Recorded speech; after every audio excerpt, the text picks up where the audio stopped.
하겠습니다.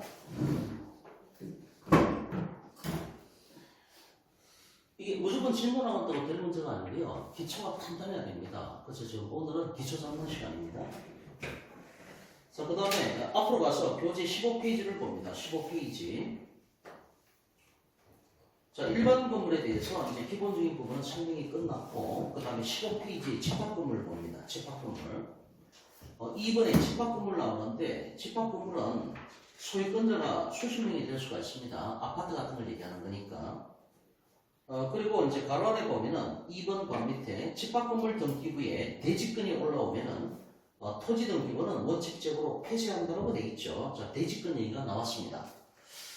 자, 그러면은 보죠. 자, 이제 땅이 있습니다. 땅이 있는데 위에 건물이 없어요. 아무것도 없어요. 아무것도 없는 맨 땅이죠. 맨 땅. 이런 맨 땅을 뭐라 그럽니까? 나대지라고 얘기를 합니다. 나대지. 이때 나자가 왜 홀딱 벗은 걸 나체라고 얘기를 하죠. 그죠? 아무것도 없다는 얘기예요. 이건 나대지라고 얘기를 합니다. 이 나대지 같은 경우, 나대지인데, 그럼 나대지가 있고, 여기에다가 이제 건물을 올립니다. 이제 그런 스토리. 한번 보시죠. 자, 이제 토지가 있는데, 그 토지가 있으면은 뭐가 있습니까? 토지 등기부는 있겠죠, 그죠? 그럼 토지 등기부가 존재한다 이런 얘기예요. 당연한 얘기죠. 소유권자가 있을 테니까. 그럼 아까 보셨지만은 토지 등기부는 몇 파트로 되어 있습니까? 세 파트로 되어 있습니다. 표제부가 있고, 갑부가 있고, 을부가 있습니다. 표제부는 사실관계를 기재하고, 갑부는 소유권에 관한 얘기를 적고, 을부란에는 소유권 이외사항을 기재한다. 그리고 가압류나 가처분은 보전처분, 가압류 가처분은 갑부란에도 있고 을부란에도 있을 수가 있다. 이런 얘기입니다. 자, 그러면 이제 소유권자가 A라고 할게요. A가 땅 주인인데 위에 건물이 하나도 없다. 나대지죠. 땅 가치가 상당히 높죠. 나대지는 땅 가치가 높습니다. 근데 땅 주인 A가 여기에다가 이제 건물을 올리겠다, 아파트 올리겠다 이렇게 작정을 했어요. 돈이 없죠. 돈이 없으면은 토지를 담보로 잡히고 대출 받아야 되는 거 아닙니까? 그래서 토지 등기부 을부란에 건재당 대출 받았다 이런 얘기입니다. 그럼 뭐 채권 최고액 얼마 이렇게 등기부에 찍히겠죠? 대출 받은 돈 갖고 여기 아파트 올렸습니다. 뭐 오피스텔 되든 아파트가 됐든 집합 건물이 올라갔다는 얘기예요. 그럼 5층짜리라고 하죠. 그럼 101호가 있고 여기 301호가 되고 여기가 501호입니다.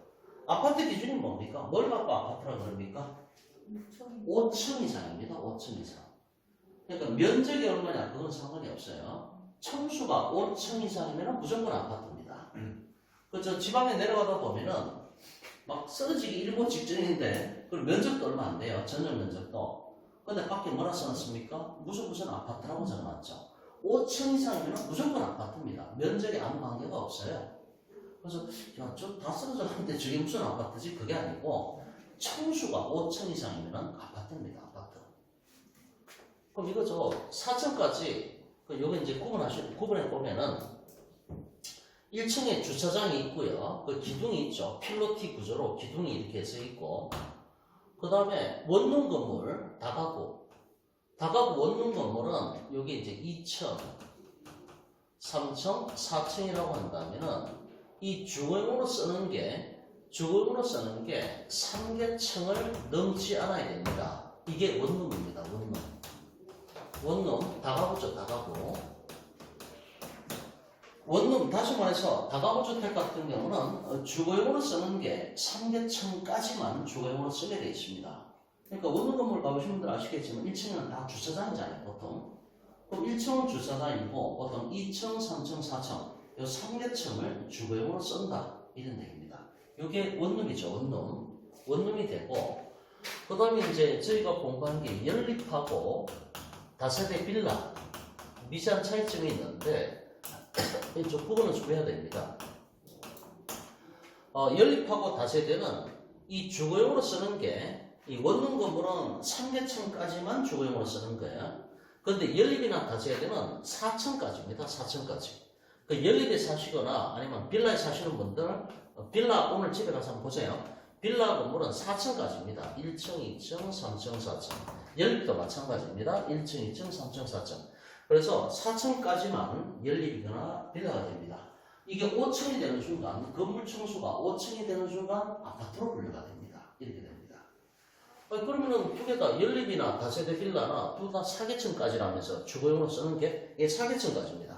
그럼 두 가지 차이점은 뭔데? 요거죠. 연면적이 뭐예요?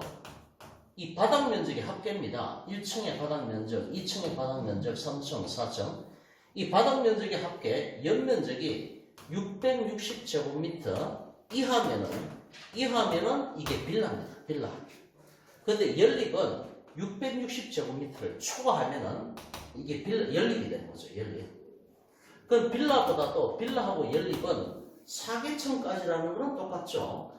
그런데 면적이 누가 더 면적이 누가 더 넓다는 얘기입니까? 이 연립은 660을 초과할 수가 있으니까 연립이 바닥 면적이 더 넓다 이런 얘기입니다. 그런데 다세대 빌라 같은 경우는 요 4계층의 바닥 면적의 합계가 660을 초과할 수가 없다 이런 얘기입니다. 그 연립하고 빌라는 일반적으로 양자는 4계층까지라는 건 똑같은데 바닥 면적의 합계가 빌라 같은 경우는 660제곱미터 이하가 되는 거고 660을 초과하면은 그거를 연립이라고 얘기를 한다.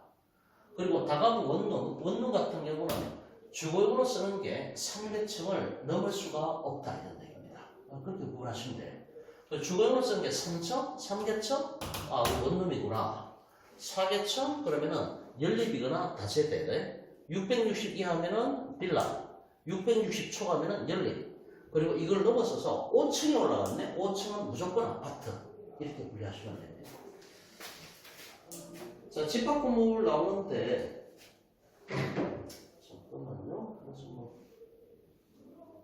원룸은 연면적 관련이 없는 거죠.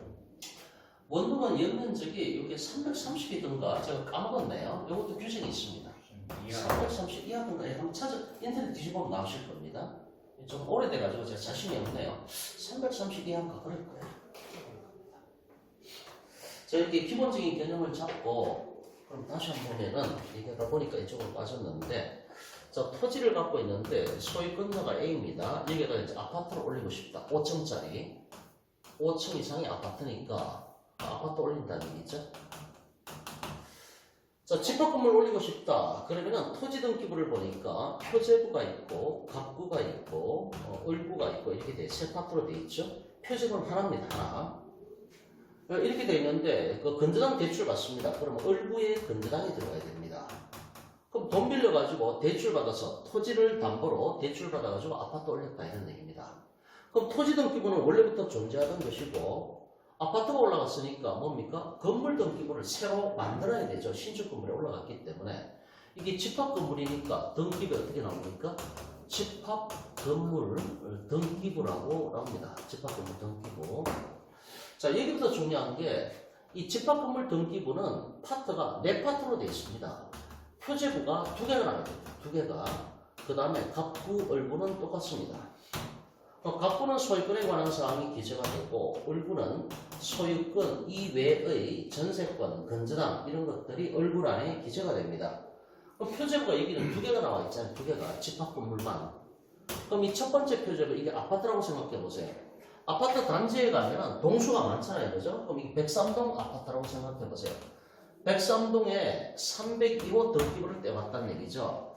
그러면 표제부가 2개인데 첫 번째 표제부는 이 103동에 관한 얘기를 하는 겁니다. 한 동 건물 전체.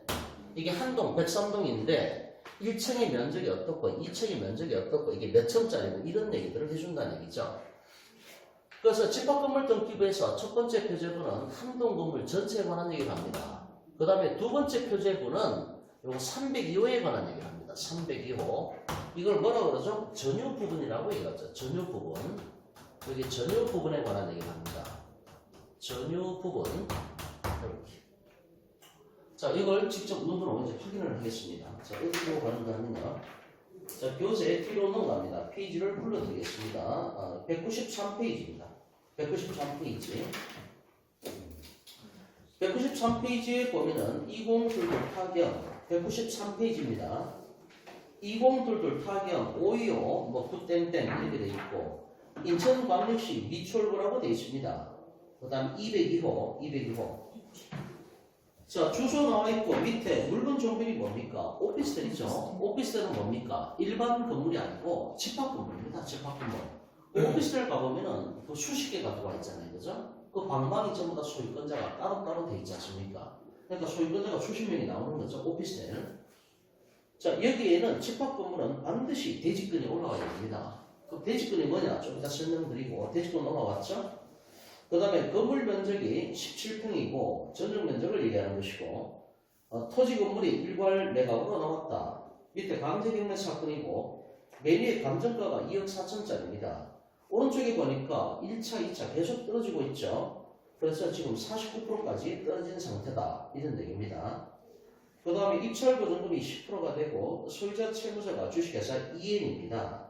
채권자가 주택도시보증공사 주택도시보증공사 이 주택도시보증공사 이 주택도시보증공사를 영어로 알고 계셔야 됩니다. 영어로 압축해서 허그입니다. 허그 HUG 허그라고 하죠. 허그 이게 뭐 하우징 U자는 뭐의 약자인지 모르겠네요. 어쨌든 HUG 이거 허그입니다. 허그가 주택도시보증공사가 경매 쳤다 이런 의미입니다.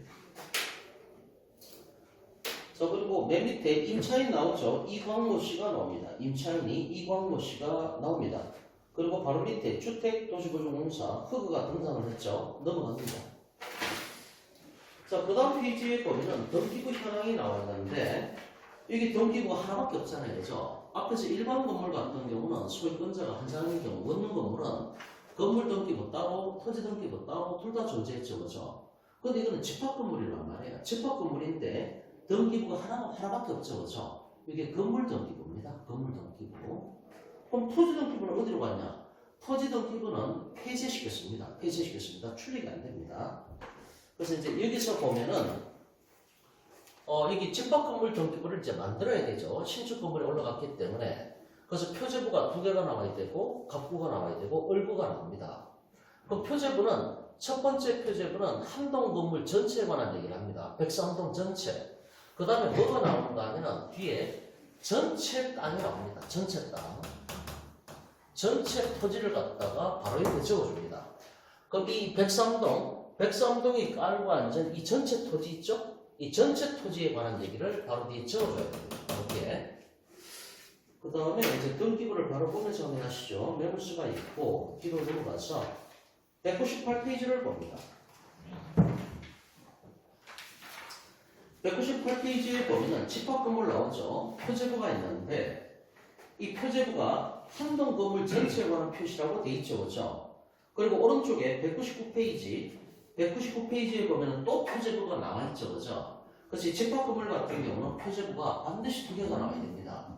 그 왼쪽에 있는 거는 한동 건물 전체에 관한 얘기를 합니다. 표시번호 1번을 보면은 주말됐으니까 스킵하고 밑에 2번이 살아있으니까 그 주소지 나와 있고 오른쪽에 철근 콘크리트 구조로 되어 있고 7층짜리고 업무시설이라고 얘기하고 있지 않습니까? 이 한동 건물 전체가 7층 전체가 업무시설입니다. 업무시설이 뭔 얘기입니까? 오피스텔이라는 얘기예요. 오피스텔. 그러니까 1층, 지하 2층의 면적, 지하 1층의 면적, 그 다음에 지상 1층은 39제곱미터, 지상 2층은 연면적, 바닥 면적이 193제곱미터, 7층까지가 있고 옥탑방도 있잖아요. 그죠? 그래서 이제 요걸 얘기하는 거죠. 지금 첫 번째 표제부는 한동 건물 전체에 관한 얘기를 한다. 그 다음에 뭐가 나와야 된다? 깔고 앉은 전체 땅이 나와야 됩니다. 전체 땅이. 거기 오른쪽 메뉴에 보면은 대지권의 목적인 토지 표시라고 되어 있죠. 표시번호 1번에 보니까 번지수 나와 있고 지목이 뭡니까? 아까 저희는 지목을 28가지를 공부를 했습니다. 그 중에 우리가 이제 경매하면서 가장 많이 볼 수 있는 지목이 대입니다. 대. 대는 아까 보셨듯이 위에 건물에 올라가는 그런 땅을 지목을 대라고 얘기하지 않습니까? 대. 대가 한자로 이렇게 됩니다. 대가 한자로 이렇게 됩니다. 이게 건물이거든요. 건물이고 밑에 토지. 땅 위에 건물이 있다. 이게 대입니다. 대 한자로. 그래서 지목이 대가 되고 면적이 얼마입니까? 262제곱미터. 그러니까 이 전체 땅, 이 오피스텔 전체 건물이 깔고 있는 이 전체 토지가 전체가 262제곱미터다. 이런 얘기입니다. 그래서 첫 번째 표제문은 한도 건물 전체에 관한 얘기를 하고 그 다음에 전체 토지 263제곱미터가 이거 적어준다는 얘기죠. 됐고 그 다음에 199페이지에 자 위에 두 번째 표제문가 나옵니다. 이 두 번째 표제문은 여기가 지금 스타캐슬 202호인데 202호에 관한 얘기를 해야 되는 얘기죠. 그럼 202호에 관한 표지입니다. 전유 부분에 건물의 표시가 되는 거죠. 내가 들어가 사는 부분이 전유 부분이지 않습니까? 복도 빼고 넬비트 빼고 내가 들어가 사는 공간 이게 전용 면적 또는 다른 말로 전유 부분이라고 얘기를 하죠.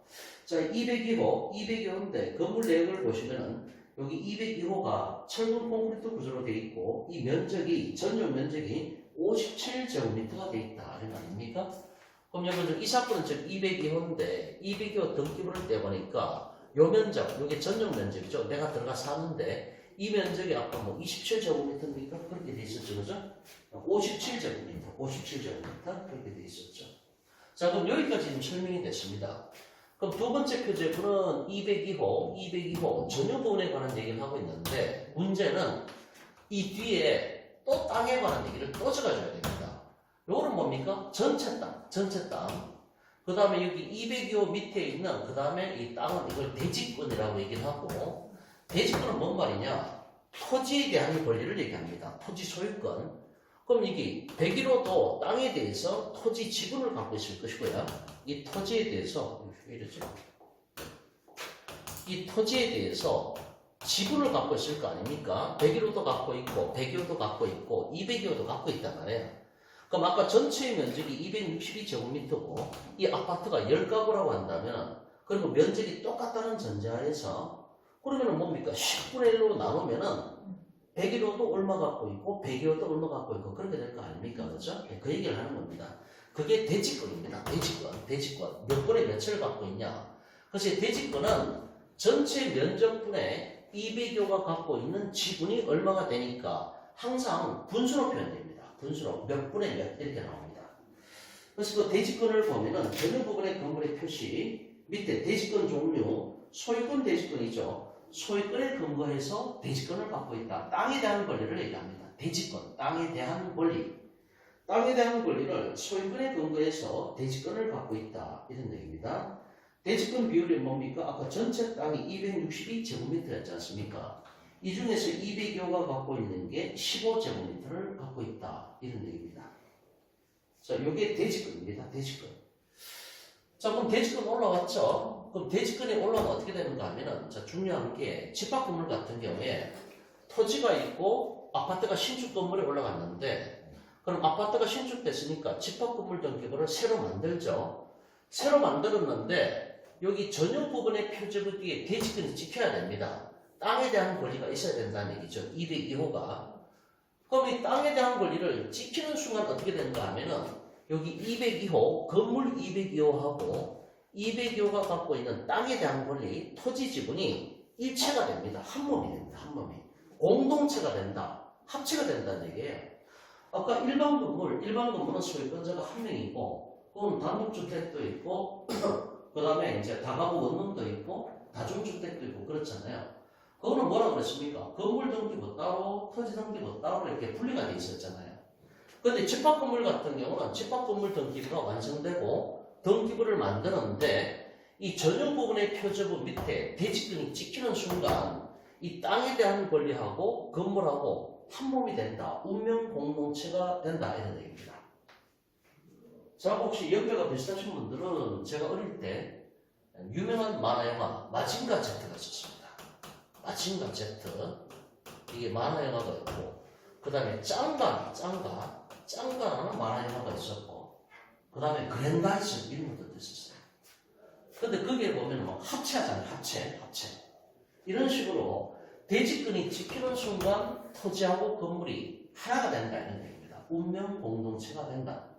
그럼 대지권이 올라왔으면 전용 부분하고 토지 지분 대지권이 한 몸이 됐기 때문에 이제는 경매 칠 때는 절대 분리매각이 불가능해집니다.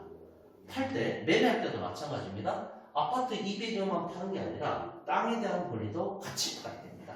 한 몸이 됐기 때문에 그 경매가 나와도 마찬가지죠. 이렇게 된다는 얘기예요. 자, 그럼 여기까지 설명이 됐는데 자, 대지권 올라왔다는 얘기예요. 자, 대지권이 만약에 이제 올라왔다. 99% 올라오죠. 대지권이 올라왔으면은 202호 건물하고 토지 지분이 한 몸이 됐다. 일체가 됐다. 이런 얘기예요. 그 다음에 어떻게 되는가 하면은 지금 어떻게 됩니까? 이게 토지 등기부가 있고 아파트가 올라왔으니까 집합 건물 등기부를 완성을 했고 그리고 대지권까지 찍혔다는 얘기예요. 그러면 어떻게 되는가? 이 토지 등기부는 없애버립니다. 즉 폐쇄 등기부로 넘긴다. 폐쇄시켜버린다. 이런 얘기예요. 토지 등기부는 폐쇄 등기부로 넘어간다. 이런 얘기입니다. 필요가 없다. 이런 얘기예요. 그럼 폐쇄 등기부로 넘어가면은 인터넷상으로 이건 토지 등기부는 출력이 안 됩니다. 내가 근데 폐쇄된 토지 등기부를 꼭 보고 싶다. 그러면 등기소 직접 가셔야 됩니다. 서울에 등기소가 몇 군데가 있습니까? 5군데가 있잖아요. 남부 등기소가 있고 동부 등기소가 있고 저 중앙지방 옆에도 있고 5개가 있거든요. 이 등기소 직접 가셔서 한 1,200원, 양이 많으면 2,000원 내시면은 이 폐쇄된 토지 등기부를 발급을 해줍니다. 컴퓨터로는 출력이 안 된다 이런 얘기입니다. 저 같은 경우도 이 토지 등기부 폐쇄된 거 보려면은 등기소 직접 가서 뗍니다. 그래야 됩니다. 그럼 왜 그러냐? 이게 지금 집합 건물 등기부인데 이 건물 등기부에 이 전유 부분 이렇게 한동 건물 옆에다가 전체 땅에 관한 얘기를 적어줬죠. 그 다음에 202호 옆에다가 대지권에 관한 얘기를 적어줬단 말이에요. 그러면 건물 등기부에 땅에 관한 얘기를 다 적어줬단 말이에요. 그럼 토지 등기부가 필요가 없다 이런 얘기예요. 건물 등기부를 만들면서 땅에 관한 얘기를 다 적어줬기 때문에 건물에다가 그럼 땅이 필요가 없잖아요. 토지 등기부가. 그래서 원칙적으로 폐쇄 등기부로 넘어간다. 출력이 안 된다 이런 얘기입니다. 자, 그래서 교재 199페이지를 봅니다. 교재 199페이지에 보면은 중간에 표제부가 있는데 두 번째 표제부죠. 전유 부분의 건물의 표시입니다. 2202호 철근 콘크리트 구조로 되어 있고 전용 면적이 57제곱미터로 되어 있다. 대지권의 종류는 소유권에 근거해서 대지권을 갖고 있으니까 그러니까 땅에 대한 권리를 갖고 있다 이런 얘기입니다. 소유권 대지권이고 대지권 비율은 전체 토지가 262제곱미터인데 여기 200여호에 할당된 게 15제곱미터가 할당됐다. 땅에 대한 권리를 갖고 있다. 그 다음에 갑부란 나오죠. 갑부는 소유권에 관한 사항입니다. 1번에 소유권 보존 등기, 건물이 올라가고 나서 맨 처음 하는 게 보존 등기라고 말씀드렸죠. 그럼 2017년도 12월 달에 보존 등기가 됐으니 2017년도에 건물이 신축됐다 이런 얘기입니다. 그럼 지금 26년도니까 한 8년, 9년 정도 됐죠. 그죠? 약간 조금 됐습니다. 그죠? 오른쪽에 공유자, 아까 이제 질문하신 거 두 사람이 공동 소유를 하고 있단 말이에요. 여기 김봉 모 씨가 있고 김민 모 씨가 있는데 지분이 얼마입니까? 둘 다 2분의 1이잖아요. 그죠? 50대 50으로 갖고 있다. 보통 이제 부부간에 이렇게 반반씩 하는 경우가 요즘 워낙 많습니다. 반반씩 2분의 1씩. 근데 여기 이제 나이대를 보면은 김봉 모 씨는 57년생이고 김민 모 씨는 81년생 아닙니까? 그리고 50%씩 지분을 갖고 있다고 돼 있죠. 그죠? 어머님하고 저 딸 같아요. 여자분들 같아요. 모르죠. 뭐 남자분일 수도 있고 김봉 모 씨가 어쨌든 뭐 부부님 중에 한 분하고 딸 자식하고 이렇게 공동 소유로 들어갔다 이런 얘기입니다. 이번에 보니까 이걸 공유관계라고 얘기를 하죠. 공유자 전원 지분이 100%가 전부 넘어갔습니다. 오른쪽에 매매로 넘어갔죠. 그럼 매매 계약서 쓴 날이 오른쪽에 2018년도 10월 23일에 매매 계약서 썼고 그 다음에 등기 친 날이 왼쪽이라고 그랬죠. 10월 31일에 이전 등기가 됐다. 그럼 오른쪽에 소유권자가 주식회사 이은 사람인데 주식회사 이은 사람이 소유권 취득한 날짜가 언제입니까? 소유권 취득한 날짜 등기가 넘어가야죠. 왼쪽에 10월 31일이 소유권 취득한 날짜가 된다. 반드시 등기가 넘어가야 됩니다. 자, 매매하고 경영 차이점을 보면은 매매는 민법 186조의 적용 대상입니다. 아직 여기까지 알 필요는 없는데 참고적으로 경매는 민법 187조의 적용 대상이 되고 양자의 차이점을 보면은 매매 같은 경우 보통 어떻게 됩니까? 계약서 써야 되죠? 그 다음에 한 달 뒤에 중도금 날짜가 잡히고 그 다음에 잔금을 치러야 될 거 아닙니까? 그럼 잔금까지 다 줬어야 매매대금 총액이 10억이라고 했을 때 아파트 매매대금 10억을 다 줬다 이런 얘기입니다. 그럼 10억을 다 줬으면은 이게 매수인이 소유권 취득한 겁니까? 아니죠. 등기가 넘어야 된다고, 등기가. 이때 잔금 치렀지만은 만약에 한 3년 뒤에 등기가 넘어왔다. 3년 뒤에 이때 등기 쳤다. 그럼 이 사람은 언제 소유권자가 된 겁니까? 등기 친 날. 요거죠, 그죠?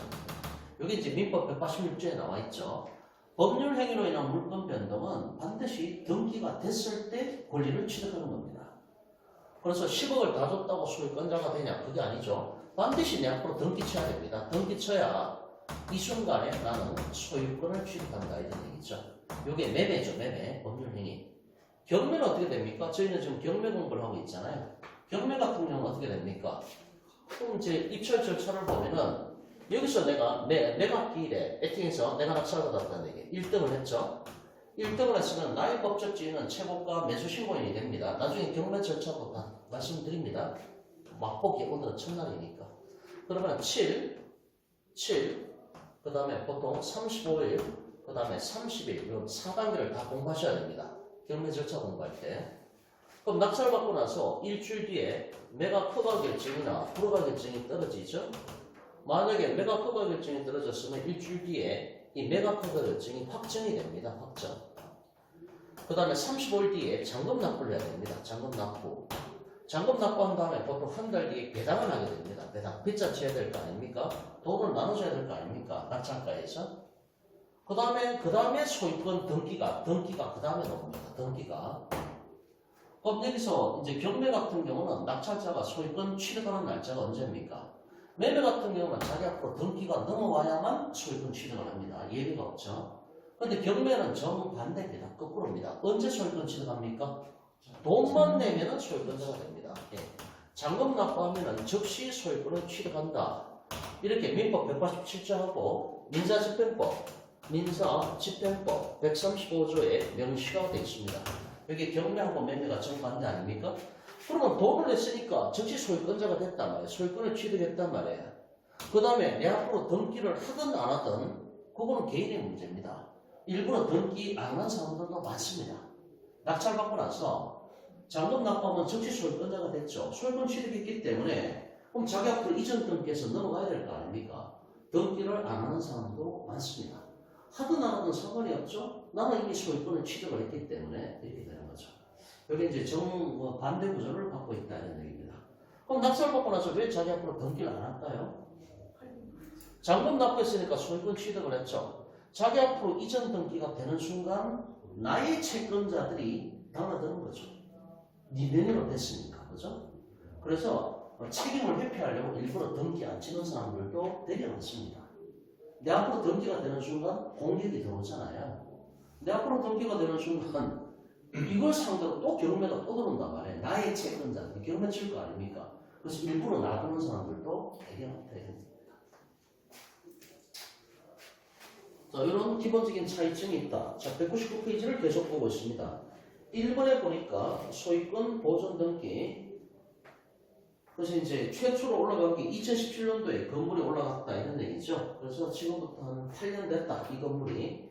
2번에 보니까 매매로 공유자 전원 지분이 전부 이전됐다. 소유권자가 이행상. 소유권 취득한 날짜는 등기친 10월 31일에 소유권 취득을 했다. 항상 왼쪽에 접수한 날짜, 이 날짜가 등기한 날짜, 그리고 이 날짜가 소유권 취득한 날짜가 된다 이런 얘기입니다. 자, 그 다음에 밑에 부기등기라고 말씀드렸죠. 2-1번 부기등기로 뭐 주소가 바뀐 거 적어놨습니다. 넘어가고요. 그 다음에 200페이지입니다. 200페이지에 보면은 3번에 압류가 들어왔습니다. 의정부시에서 압류가 들어왔죠. 세금을 체납했다 이런 얘기입니다. 4번에 강제경매가 들어왔고요. 5번에 압류가 또 들어왔죠. 의정부 세무서에서 압류가 들어왔다. 그 다음에 을분안을 봅니다. 을분안은 소유권 이의 사항이 나오죠. 1번에 건전함 들어갔습니다. 그 오른쪽에 계약서 쓴 날짜가 2020년도 10월 12일. 그 다음에 등기친 날짜가 왼쪽이죠. 접수한 날짜. 등기소 가서 접수한 날짜가 10월 13일. 이 날짜에 등기친 날이 된다. 이런 얘기입니다. 그럼 10월 13일에 등기소 가서 등기 서류를 접수했습니다. 그럼 당일날 기재가 됩니까? 안 되죠. 앞에 것도 밀려있는데 담당 공무원이 어떻게 그걸 앞에 것도 처리해야 될 거 아닙니까?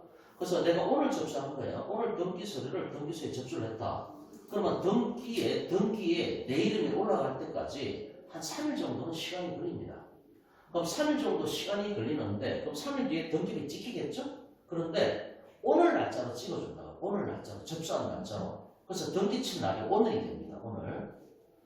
오늘 내가 서류 접수했잖아요. 그러면은 저녁 6시 이후에 그 등기부를 떼보면은 메뉴에 올라가 있어요. 안내문에 올라가 있어요. 사건 번호 몇 번은 건전한 등기가 접수가 돼가지고 진행 중에 있다. 그걸 보고 아는 거예요. 보통 2, 3일 뒤에 이제 완전히 등기가 찍히죠. 그죠? 오늘 날짜로 찍힌다. 이런 얘기예요. 그래서 왼쪽에 접수한 날짜, 등기서류 접수한 날짜가 등기친 날짜입니다. 이 날짜를 찍어준다. 이틀 뒤에 등기가 되지만 이런 얘기입니다. 그 다음에 2번에 보니까 뭡니까? 주택임차권 등기. 임차권 등기 명령이 돼 있죠. 자, 주택임차권 등기 좀 들어보셨죠? 언론에 맨날 나오니까 뭐 임차권 등기 명령이 어떻고 저떻고 뭐 이렇게 돼 있죠. 가볍게 잠깐만 같이 한번 보겠습니다. 그래서 앞으로 계속 공부할 텐데, 자 이제 보통 2년짜리 계약서 많이 쓰시죠? 그럼 세입자, 임차인으로 내가 들어갔을 때 보통 건물주는 2년짜리 계약서 쓰자고 얘기를 많이 합니다. 그런데 임차인으로 들어간 내 입장에서는 몇 년짜리 계약서 쓰는 게 나한테 유리합니까? 1년짜리 쓰셔야 돼요. 1년짜리. 그럼 건물주는 2년 주장하지만은 근데 나는 1년짜리 계약서 쓰는 게 나한테 단연코 유리하죠. 왜냐하면 1년짜리 계약서 쓰고 1년 만에 나와도 되고 내가 이 집에 더 살고 싶으면은 내가 주택임대차보호법에 보장된 게 2년이 보장돼 있잖아요. 그럼 1년짜리 계약서 썼으면 선택권은 나한테 있습니다. 1년짜리 계약서 썼으니까 1년만 살고 나와도 되고 2년 살고 싶으면 건물주한테 문자 한번 보내면 돼요. 주택임대차보호법에 보장돼 있는 2년을 채우겠다. 문자 한번 보내면 그걸로 끝이죠. 그래서 2년이 보장돼 있으니까. 그런데 1년짜리 계약서 쓰고 굳이 여기 보면은 둘이 손 붙잡고 와요. 핸드인 핸드. 손잡고 둘이 온단 말이에요. 제가 파주 있을 때도 이런 경우를 워낙 많이 봤어요. 주변에 그 오피스텔 쪽이었기 때문에 1년짜리 계약서 쓴 사람이 1년 끝났으니까 또 계약서 써야 되는 줄 알고 계약서 쓸 필요가 전혀 없죠. 법에 2년이 보장돼 있다니까요. 2년 미만으로 정한 계약은 2년으로 본다. 이렇게 못을 박아놨잖아요. 그럼 6개월짜리 계약서 써도 이거는 2년짜리 계약서 쓴 거랑 마찬가지입니다. 1년짜리도 마찬가지고 그럼 선택권은 나한테 있어요. 내가 6개월짜리 썼으니까 6개월 살다 나가도 되고 2년 채워도 되고 내 맘이란 말이에요. 그래서 임차인으로 들어갈 때는 단연코 1년짜리 계약서 쓰는 게 어떤 일이 생길지 모르잖아요. 1년 만에 나와야 될 수도 있고 근데 2년짜리 계약서 썼다가는 2년 동안 잡혀 있어야 돼. 못 나온단 말이에요. 그래서 1년짜리 계약서 쓰고 1년 만에 나오든 1 플러스 1에서 2년 채우든 그건 내 맘이니까. 그럼 이게 1년짜리 계약서 쓰고 핸드인 핸드 항상 그러더라고요. 건물주하고 임차인하고 둘이 손 붙잡고 와요. 그럼 저 계약서 또 써야 된다고. 쓸 필요가 전혀 없는데 이 계약서 또 쓰게 되면 또 수수료 끊어야 되죠. 그죠? 수수료 적게 받으면 5만원 이렇게 받고 좀 많이 받으면 10만원 이렇게 받아요. 중개사들은.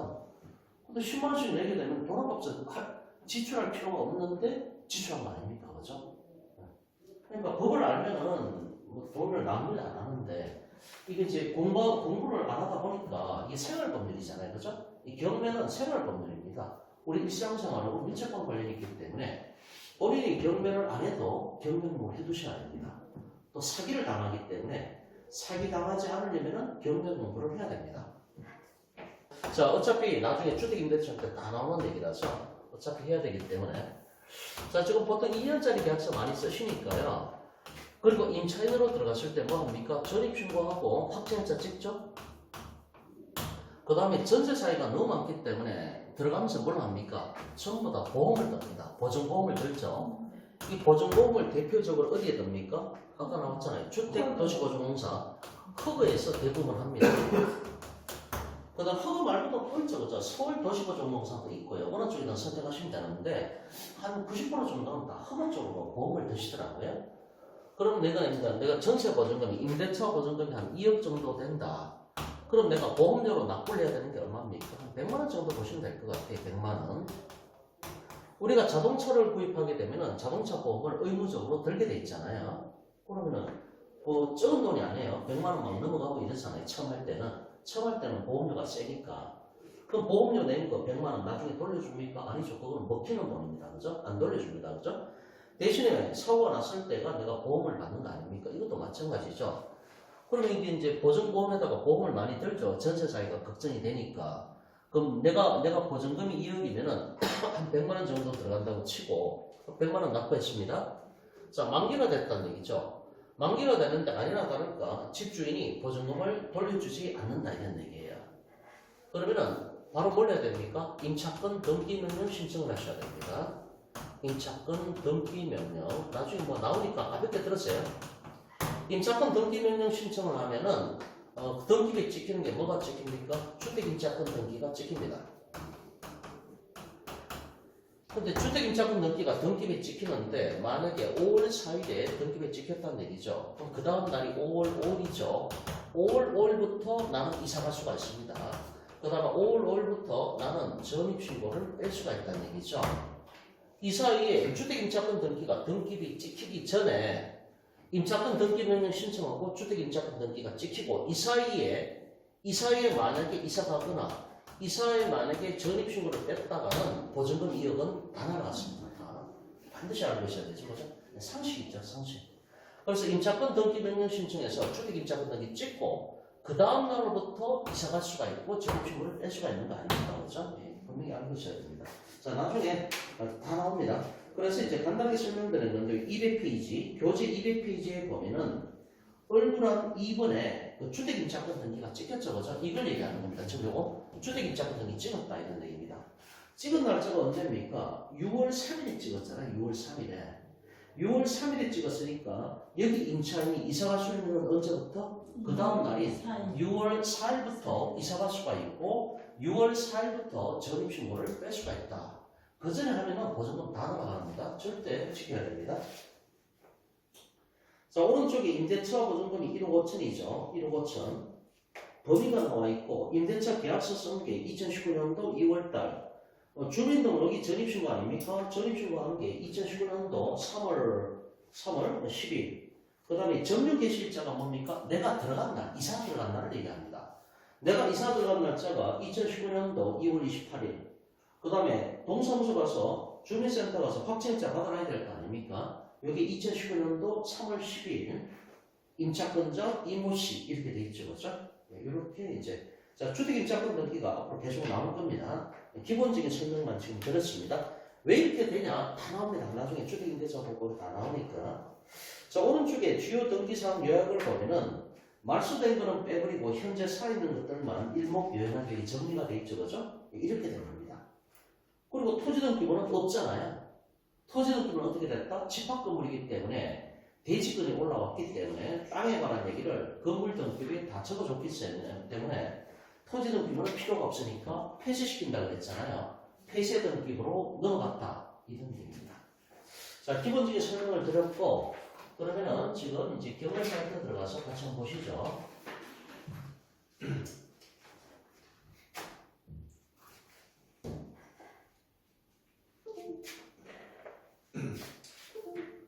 자, 이게 이제 특수검색에서 제가 아까 이제 주택을 봤잖아요. 이건 일반 건물이었죠. 일반 건물이니까 건물 등기부 따로, 토지 등기부 따로, 그 다음에 세 파트로 돼 있었죠. 표제부가 있고, 갑부란이 있고, 을부란이 있고, 이렇게 봤잖아요. 그죠? 자, 지금 본 거는 집합 건물입니다. 그러면 아파트 같은 걸 봐야 됩니다. 자, 아파트를 보는데, 자, 검색을 해보면은, 아파트는 집합 건물입니다. 이렇게. 아무나 한번 볼까요? 자, 사건번호가 나와 있고 경남 거제시 이렇게 돼 있습니다. 무슨 아파트 이렇게 돼 있고 자 아파트라고 돼 있죠. 그리고 대지권이 반드시 올라야 된다 그랬죠, 그죠? 땅에 대한 권리가 건물로 올라와야 된다 말이에요. 그럼 대지권이 올라오는 순간 건물하고 토지가 일체가 된다고 말씀드렸죠. 그럼 법적 근거가 뭐냐? 부동산 등기법에 다 나와요. 근데 그런 것까지 공부하시기는 시간이 너무 없으니까 저희는 결론만 공부해도 괜찮거든요. 그래서 대지권에 올라왔으니까 건물하고 토지가 합체가 됐다는 얘기예요. 합체가 됐으니까 한 몸이 됐으니까 일괄 매각으로 나올 수밖에 없죠. 이거는 분리 매각이 안 돼요. 합체가 됐기 때문에 경매가 나와도 같이 나와야 되고 매매가 돼도 같이 팔려야 된단 말이에요. 아파트 매매 생각해 보세요. 대지권이 올라왔는데 내가 아파트 301호를 내가 샀어요. 그러면 건물도 사고 땅에 대한 권리인 대지권도 내가 사는 거예요. 내가 건물만 삽니까? 그러면 어떻게 돼요? 땅에 대한 권리가 없는데? 그럼 땅 주인이 만약에 건물 철거 들어오면 나는 방어할 방법이 없는데 땅에 대한 권리는 넘어오지 않았잖아요. 그렇기 때문에 여기 이제 집합 건물은 반드시 대지권에 올라오는 게 중요하고 왜 이런 레파토리가 나왔는 거 아니에요? 연례가 잠깐 제가 설명을 드릴게요. 과거에 한 30년 전에 어떤 일이 있었는가 하면은 아파트가 있습니다. 토지가 있고 건물이 있고 여기 이제 아파트 301호 과거에 이때는 대지권이라는 게 없었죠. 이 개념이. 그러니까 아파트인데 건물 따로 토지 따로 있단 말이에요. 옛날에는 301호 샀습니다. 301호 사서 가베라는 사람이 301호에 대한 소유권을 취득을 했습니다. 그런데 토지 주인이 을이라는 사람이 땅 주인이 따로 있는 거예요. 건물 철거 들어왔습니다. 왜 내 땅에 당신 건물이 있냐고 승소했습니다. 왜 내 땅에 당신 건물이 있냐고 그 건물을 철거를 했단 말이야. 이 건물을 철거하니까 그 다음에 그림이 어떻게 됩니까? 이게 아파트인데 이렇게 됐다 그래요. 밑에 사람은 괜찮아. 위에가 난리가 난 거예요. 이 기울어지기 시작해가고 이거 어떻게 됩니까? 완전 박살나는 거 아닙니까? 기울어져가지고 이런 문제가 발생했으니까 그 다음에 입법자들이 대지권이라는 걸 찍은 거야. 그래서 대지권에 올라오면 건물하고 토지가 일체가 되니까 아파트 301호 팔았을 때 건물만 파는 게 아니라 땅에 대한 대지권 권리도 같이 파는 거예요. 한 몸이 됐으니까 이게 하는 겁니다. 이런 옛날에 레파토리가 있었고요. 자, 어쨌든 저희는 결론만 기억하시면 됩니다. 그렇죠. 집합 건물이기 때문에 대지권 올라왔죠. 대지권이 올라왔으니까 건물의 전유 부분하고 토지 지분이 한 몸이 됐다. 일괄 경매가 나올 수밖에 없죠. 자, 임의 경매가 들어왔고요. 감정가가 1억 8,400입니다. 1차 때 지금 4월 6일, 내일 아닌가요? 내일이잖아요. 그죠? 내일 나왔네, 내일. 입찰금은 10%입니다. 1,840만원. 내일 준비하시면 됩니다. 소유자 채무자가 있고 채권자가 있고 이렇게 된 상태입니다. 그럼 저희는 지금 등기부를 보고 있는 거니까 등기부를 보니까 뭡니까? 건물 등기부는 있죠, 그죠? 아까 이 단독주택이나 다가구 원룸 같은 경우는 이 칸을 보면은 건물 등기부도 있고 토지 등기부도 따로 있고 그런데 이건 집합 건물이기 때문에 토지 등기부가 필요가 없다는 얘기예요. 집합 건물 등기부에 땅에 관한 얘기를 다 적어줬겠으니까 그래서 여기는 토지 등기부가 아예 없어요. 폐쇄 등기부로 넘어갔기 때문에 이 집합 건물 등기부 하나밖에 없다 이런 얘기입니다. 그래서 이걸 보면은 자, 집합 건물이라고 돼 있죠. 집합 건물 등기부니까 그럼 아까 봤듯이 집합 건물 등기부는 표제부가 몇 개가 나와야 됩니까? 2개가 나와야 돼요. 그죠? 하나는 건물 전체에 관한 표제부가 나와야 되고 두 번째 표제부는 301호면 301호에 관한 얘기를 해야 된다는 얘기죠.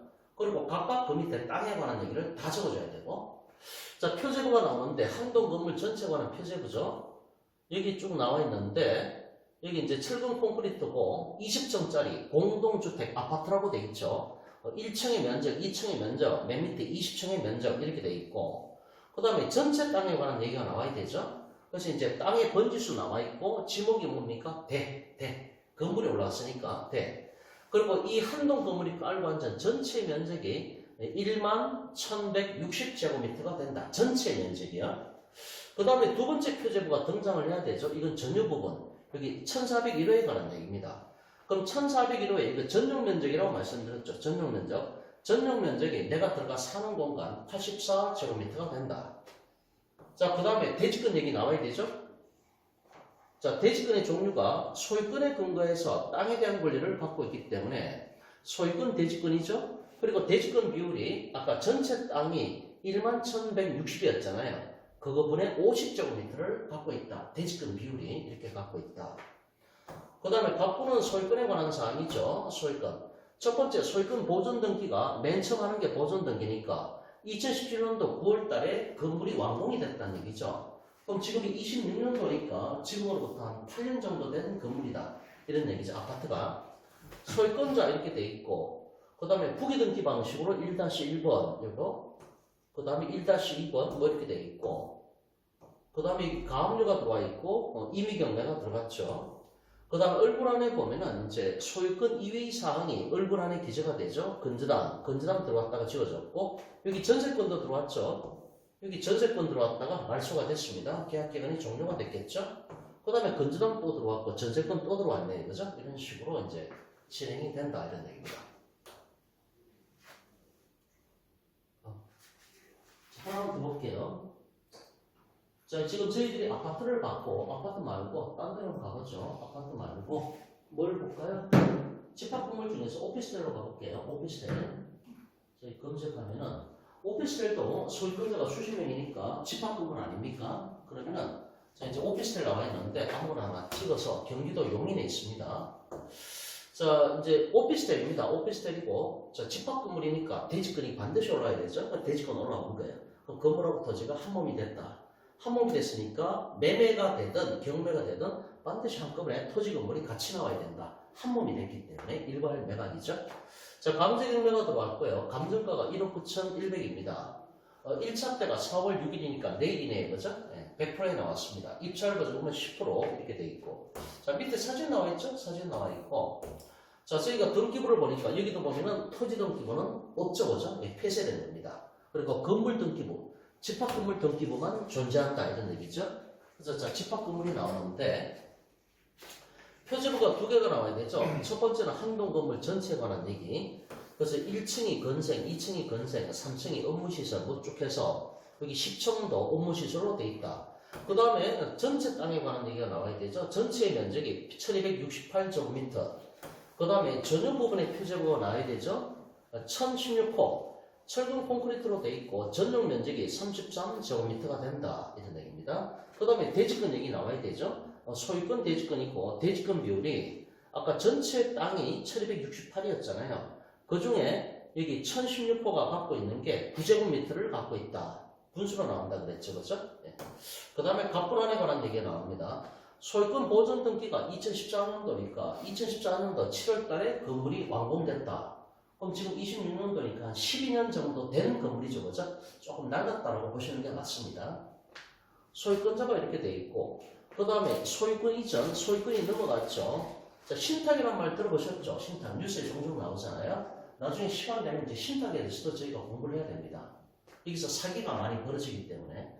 자, 신탁이라는 얘기는 돈 빌리는 겁니다. 담보 신탁의 경우에 돈 빌리고 대신 그 기간 동안에 소유권을 이쪽으로 넘겨야 됩니다. 이렇게 됩니다. 자, 이건 나중에 설명을 드리고. 자, 매매로 소유권이 넘어갔습니다. 소유권자가 신모씨 이렇게 돼 있고, 가압류가 들어왔다가 지워졌고, 또 소유권 이전, 또 매매로 넘겼죠? 그 다음에 가압류 들어왔고, 경매 들어왔다가 밑에 경정 등기가 됐고, 을구에 건전함 들어왔다가 지워졌습니다. 이렇게 을구란에 좀 딴 건 없네요. 자, 이런 식으로 진행이 된다. 이런 얘기입니다. 자, 요게 이제 기본적으로, 자, 정리하면은, 전체적으로 이제 정리해보면은, 자, 이제 그러면은 이제 저희가 지금 부동산은 두 가지로 분류하는데, 일반 건물이 있고 집합 건물이 있다 이런 얘기입니다. 집합 건물. 그 양자의 차이점은 일반 건물 같은 경우는 소유권자가 한 사람이다. 여기는 소유권자가 수십 명이 있을 수가 있다 이런 얘기고, 그 다음에 일반 건물 같은 경우는 건물 등기부 따로 토지 등기부 따로 국밥입니다. 따로 국밥. 그러면은 건물 등기부가 표제부가 있고 갑부가 있고 을부가 있고 이렇게 세 파트로 돼 있고, 토지 등기부도 표제부가 있고 갑부가 있고 을부가 있고, 여기는 처음부터 분리되어 있기 때문에 여기는 대지권이라는 말이 절대 나올 수가 없다. 이론적으로 안 맞으니까.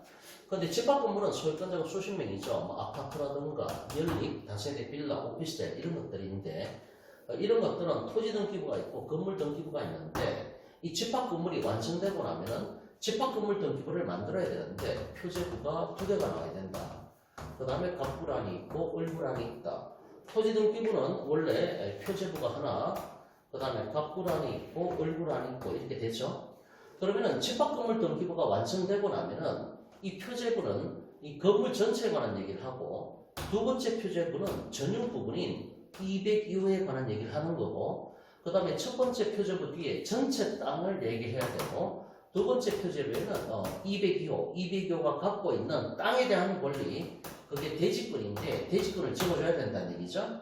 이렇게 완성되고 나면은 이 땅에 관한 얘기를 여기다 다 적어줬기 때문에 이 토지 등기부는 필요가 없으니까 이거는 폐쇄시킨다는 얘기죠.